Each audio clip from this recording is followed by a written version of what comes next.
मैं गारंटी से कहता हूं 50 और 60 साल के जितने भी वालिदैन इस रूहे जमी पर अभी जिंदा हैं, उनमें 80% परेशान है अपने बच्चों को लेकर, अपने ही बच्चों को लेकर परेशान है। और जब आप लोग पैदा हुए थे बेपनाह खुश थे कि मेरे घर रहमत आई है, लड़की पैदा हुई है, मेरे घर लड़का पैदा हुआ, वारिस आया है। बहुत फख्र महसूस कर रहा था बाप। जब बाप को एक वारिस मिलता है ना, उसको पूरी दुनिया मिल जाती है। और एक बेटी पैदा होती है तो बाप बेपनाह खुश हो जाता है, ये तो रहमत आई है अल्लाह की। बेपनाह पैसे नहीं थे, कहां कहां जाकर दूसरों से उधार लेकर दावतें करने लगा। बहुत खुश था, बच्चों को अच्छे अच्छे कपड़े लाने लगा, खिलौने लाने लगा। जेब में पैसे नहीं है, लेकिन दोस्त से उधार लेकर छोटे छोटे खिलौने, जाकर बाजार से चॉकलेट लाने लगा, आइसक्रीम खिलाने लगा, पार्क ले जाने लगा, क्या क्या सब करने लगा। इसका सिला 15 साल में नौजवान बच्ची दे रही है किसी के साथ भागकर। इसका सिला नौजवान दे रहा है ड्रग्स में इन्वॉल्व होकर।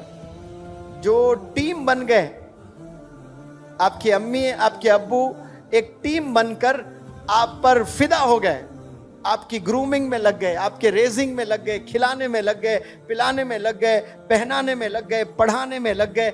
सारे आपके लिए काम दोनों मिलकर एज ए टीम कर रहे हैं। और 15 साल के बाद आप रिवेंज ले रहे हो, बदला ले रहे हो, जलील कर रहे हो अपने वालिदैन को। सोचने की बात है, जिसने जिंदगी फिदा कर दी आप पर, उसको आप तमाशा मारते हो मुंह पर। जिसने अपना खून पसीना लगा दिया आप पर, आप उसको रुलाते हो, आप उसको परेशान करते हो।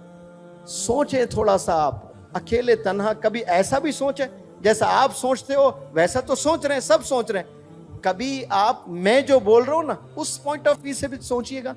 अरे हाँ भाई, सर जो बोल रहे हैं सही तो कह रहे हैं। दोनों मिलकर ये जिंदगी फिदा हो गए मेरे पर, मुझ पर अपने आप को खपा दिए। ये दोनों मेरे लिए ही जी रहे हैं लोग, इनका कोई और मकसद नहीं है, कोई एम नहीं है। बस इनका एम ये है कि मुझे पढ़ाएं, मुझे खिलाएं, मुझे पहनाएं, मुझे अच्छी जिंदगी दें। और वापस मैं क्या दे रही हूं मेरे अब्बू को, मेरे अम्मी को? मैं जलील कर रही हूं। मस्जिद जाने डर रहे हैं मेरे वालिद नमाज को लिए।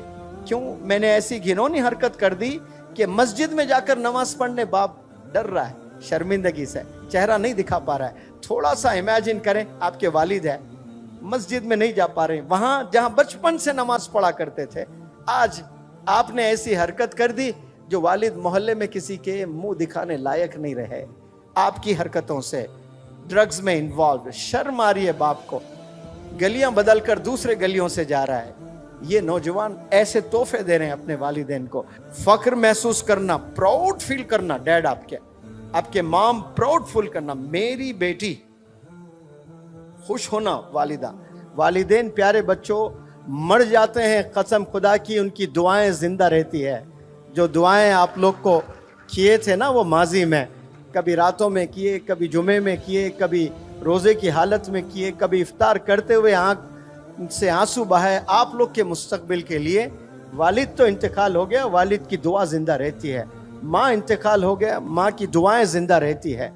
तो देखने के लिए वालिदैन जिंदा नहीं होते हैं, लेकिन वो दुआएं जिंदा रहती है और वो दुआएं आपको बुलंदियों पर ले जाती हैं। और आज उफ भी नहीं कहना है, आप उफ तो दूर, हाथ भी उठा रहे हैं, तेज आवाज में बात कर रहे हो, ऊंची आवाज में बात कर रहे हो, वालिदैन को रुला रहे हो आप लोग। ये रवैये को बदलिए, आप रिस्पेक्ट करना शुरू करें। फिर देखें इंशाअल्लाह अल्लाह कैसे आपको चमकाएगा। सब लोग को चमकने का शौक है, कामयाबी का शौक सबको है। फार्मूला आपके पास घर में है, कामयाब होने का फार्मूला आपके घर में है, दीन में भी दुनिया में भी। जन्नत में जाना चाहते हो तो बाप दरवाजा है, बाप को रुलाकर दरवाजा लॉक पड़ा हुआ है, नहीं जा पाओगे आप। माँ के कदमों के नीचे जन्नत है। माँ को रुलाकर, माँ को सताकर जन्नत के ख्वाब ना देखा करें आप लोग। तो जो भी जन्नत में जाने के ख्वाब देख रहे हैं, वो जन्नत आपके घर में है, घर के बाहर नहीं है। आप लोग बाहर तलाशते हैं, मैकडॉनल्ड्स में तलाशते हैं, रिजॉर्ट्स में तलाशते हैं, पार्क्स में तलाशते हैं आप लोग। कितने लोग हज पर जाते हैं, लाखों, 30-35 लाख।